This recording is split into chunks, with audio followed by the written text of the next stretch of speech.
गेहूं के बाद भारत को लौटा दी गई उसकी चाय पत्ती। दुनिया भर में हो रही भारत की इमेज खराब। श्रीलंका की मार्केट कैप्चर करने के चक्कर में हो गई भारत से बड़ी गलती। दोस्तों, भारत के लिए इन दिनों कई बुरी खबरें निकलकर सामने आ रही है और ये खबरें लगातार आती भी चली जा रही है। पहले तो भारत ने गेहूं की वापसी का सामना किया, लेकिन भारत अभी इस चीज से बाहर निकला ही नहीं था कि अभी एक खबर और सुनने को मिल रही है, जिसमें यह पता चल रहा है कि यहाँ पर भारत ने जिन जिन देशों को अपनी चाय पत्ती एक्सपोर्ट की थी, उनमें से ज्यादातर देश भारत की चाय पत्ती लौटा रहे हैं। इसके पीछे की जो वजह बताई जा रही है, उसको जानने के बाद भारत की तरफ से कई बड़े कदम भी उठाए जा सकते हैं। दोस्तों, इन दिनों भारत के साथ कुछ ठीक नहीं चल रहा है। जैसे लगता है भारत के ऊपर किसी की नजर लग गई है। जैसा कि आपको पता होगा, अभी हाल ही में तुर्की ने भारत के गेहूं को वापस कर दिया। उसके बाद यह गेहूं इजिप्ट भेजा गया, लेकिन इजिप्ट ने भी इस गेहूं को लेने से इनकार कर दिया। लेकिन अभी भारत की चाय पत्ती को लोगों ने लेने से मना कर दिया है और जिन्होंने लिया था उन्होंने वापस लौटाना शुरू कर दिया है। यहाँ पर भारत की चाय पत्ती को वापस किया जाने लगा है। आखिर इसके पीछे वजह क्या है? सभी देश मिलकर ऐसा एक साथ भारत के खिलाफ क्यों कदम उठा रहे हैं? चलिए आज की इस वीडियो में हम आपको बताते हैं और बढ़ते हैं वीडियो की तरफ। दोस्तों, ये मुद्दा भारत के लिए इन दिनों काफ़ी ज़्यादा बढ़ता चला जा रहा है और पूरी दुनिया की नज़र भारत के ऊपर बनी हुई है। इसकी वजह से भारत की इमेज भी खराब हो रही है। भारत के गेहूं को लौटाने के बाद अब लोगों ने भारत की चाय पत्ती लौटाना शुरू कर दिया है। इसके पीछे आखिर वजह क्या है, तो चलिए इसको समझने की कोशिश करते हैं। लेकिन उससे पहले हमें थोड़ा पीछे की तरफ जाना होगा। दोस्तों, कुछ साल पहले श्रीलंका ने फर्टिलाइजर पर बैन लगा दिया था और कहा था कि अब श्रीलंका में ऑर्गेनिक खेती होगी और सरकार द्वारा यह कदम लोगों की सेहत को ध्यान में रखकर उठाया गया था। सरकार यहां पर ऑर्गेनिक खेती को बढ़ावा दे रही थी, लेकिन सरकार का उठाया यह कदम गलत साबित हो गया। जब अचानक से श्रीलंका ने यह फैसला किया और मिट्टी में केमिकल मिलाना बंद कर दिया, तो जैसे मिट्टी से जान ही खत्म हो गई। जो खेती करके पहले ज्यादा चीजें पैदा होती, वे बिना केमिकल की खेती करने पर बहुत कम पैदा हो रही थी। सिर्फ इतना ही नहीं, अगर जो खेती हुई उसके बाद उस पर फसल आई, उसके ऊपर कीड़े मकोड़ों का अटैक हो गया। और जैसा कि आपको पता होगा, श्रीलंका दुनिया में सबसे ज्यादा चाय पत्ती की खेती करता है और अचानक से श्रीलंका के इस कदम उठाने से दुनिया में चाय पत्ती का संकट पैदा हो गया। भारत ने इस मौके का फायदा उठाना चाहा और दुनिया भर में काफी अच्छी मात्रा में चाय पत्ती एक्सपोर्ट करना शुरू कर दिया। दोस्तों, भारत के इस कदम से भारत को काफी ज्यादा फायदा भी होना शुरू हो गया और भारत ने श्रीलंका की एक तरह से मार्केट भी कैप्चर कर ली। और यही मार्केट इस समय भारत के लिए मुसीबत की वजह बन गई है, क्योंकि श्रीलंका जो देश को चाय पत्ती बेचता था, वह ऑर्गेनिक फार्मिंग के तहत बेचता था और इस चाय पत्ती में कोई भी तरह का केमिकल नहीं मिला होता था और उस चाय पत्ती की कीमत भी काफी ज्यादा थी। लेकिन भारत की जो चाय पत्ती की खेती होती है, उसमें केमिकल मिलाया जाता है। इसी को देखते हुए यहाँ पर कुछ देशों ने शुरुआत में तो इसका इस्तेमाल किया, लेकिन जब उनको पता चल गया कि इसमें केमिकल पाया जा रहा है, तो उन्होंने ये चाय पत्ती वापस करना शुरू कर दिया। दोस्तों, इन देशों ने भारत की चाय पत्ती ये बोलकर वापस की कि भारत की चाय पत्ती में केमिकल काफी अधिक मात्रा में पाया जा रहा है। आज खबर निकल कर आ रही है कि बहुत देशों ने इस समय भारत की चाय पत्ती वापस कर दी है और आने वाले समय में और भी देश भारत की तरफ से चाय पत्ती वापस कर सकते हैं।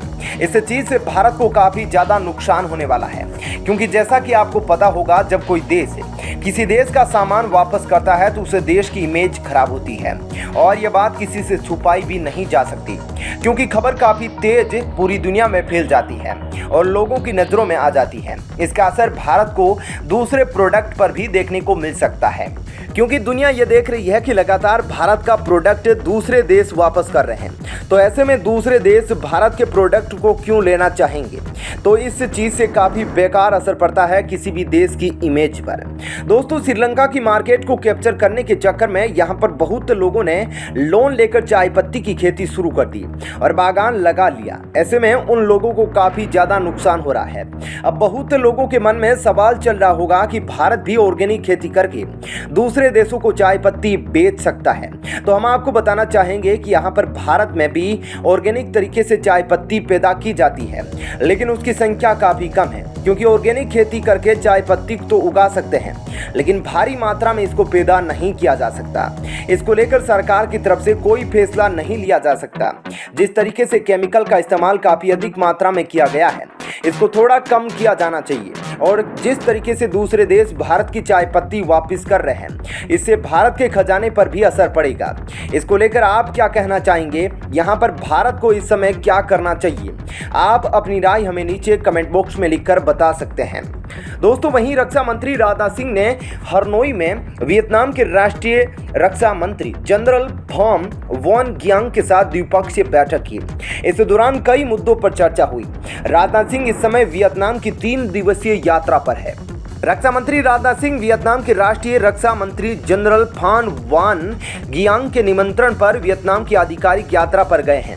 वे 8 जून से 10 जून तक वियतनाम में रहेंगे। सिंह ने अपनी यात्रा की शुरुआत हनोई में दिवंगत राष्ट्रपति हो ची मिन की समाधि पर श्रद्धांजलि देकर की। राजनाथ सिंह की वियतनाम के राष्ट्रीय रक्षा मंत्री जनरल फॉन वॉन गियांग के साथ द्विपक्षीय बैठक के दौरान दोनों देशों के बीच रक्षा सहयोग की समीक्षा की जाएगी और रक्षा संबंधों को और मजबूत करने के लिए नई पहल का पता लगाया जाएगा। दोनों मंत्री साझा हित के क्षेत्रीय और वैश्विक मुद्दों पर भी विचारों का आदान प्रदान करेंगे। रक्षा मंत्री का वियतनाम के राष्ट्रपति गुयेन जुआन फुक और प्रधानमंत्री फाम मिन चिन से भी मुलाकात करने का कार्यक्रम है। हाईफोंग में हांग हा शिपयार्ड में सिंह वियतनाम को भारत सरकार की 100 मिलियन अमेरिकी डॉलर की रक्षा लाइन ऑफ क्रेडिट के तहत निर्मित 12 हाई स्पीड गार्ड बोट को सौंपने का समारोह की अध्यक्षता करेंगे। यह परियोजना वियतनाम के साथ बढ़ते रक्षा सहयोग के संदर्भ में महत्वपूर्ण है। यात्रा के दौरान रक्षा मंत्री दूरसंचार विश्वविद्यालय सहित नहा ट्रोंग में वियतनाम के प्रशिक्षण संस्थानों का भी दौरा करेंगे, जहां भारत सरकार से 5 मिलियन अमेरिकी डॉलर के अनुदान के साथ एक आर्मी सॉफ्टवेयर पार्क स्थापित किया जा रहा है। वे भारतीय दूतावास हनोई द्वारा आयोजित एक सामुदायिक कार्यक्रम में भी भाग लेंगे और वियतनाम में भारतीय परिवासियों के साथ बातचीत करेंगे। भारत और वियतनाम 2016 से एक व्यापक रणनीतिक साझेदारी साझा करते हैं और रक्षा सहयोग इस साझेदारी का एक प्रमुख स्तंभ है। मंत्रालय ने कहा कि वियतनाम भारत की एक्ट ईस्ट नीति और इंडो पैसिफिक विजन में एक महत्वपूर्ण भागीदार है। भारत वियतनाम राजनयिक संबंधों की स्थापना के 50 साल और भारत की आज़ादी के 75 साल के ऐतिहासिक अवसर पर रक्षा मंत्री की यात्रा द्विपक्षीय रक्षा सहयोग और व्यापक रणनीतिक साझेदारी को और मजबूत करेगी। दोस्तों, यहाँ पर भारत को चाय पत्ती के विषय में क्या करना चाहिए? क्या भारत को चाय पत्ती में केमिकल की मात्रा कम करनी चाहिए या फिर भारत जैसे खेती करता है भारत को वैसे ही खेती करनी चाहिए? भारत को दूसरे के कहने पर नहीं आना चाहिए। ऐसे में यह सवाल भी पैदा होता है कि यहाँ पर अगर भारत केमिकल का इस्तेमाल करेगा तो भारत से ज़्यादा देश चाय पत्ती नहीं खरीदेंगे, और अगर भारत ऑर्गेनिक खेती करेगा तो यहाँ पर भारत की चाय पत्ती ज़्यादा पैदान नहीं होगी। यहाँ पर भारत बुरी तरीके से फंस चुका है। यहाँ पर भारत को क्या कदम उठाना चाहिए? आप अपनी राय हमें नीचे कमेंट बॉक्स में लिखकर बता सकते हैं। जय हिंद।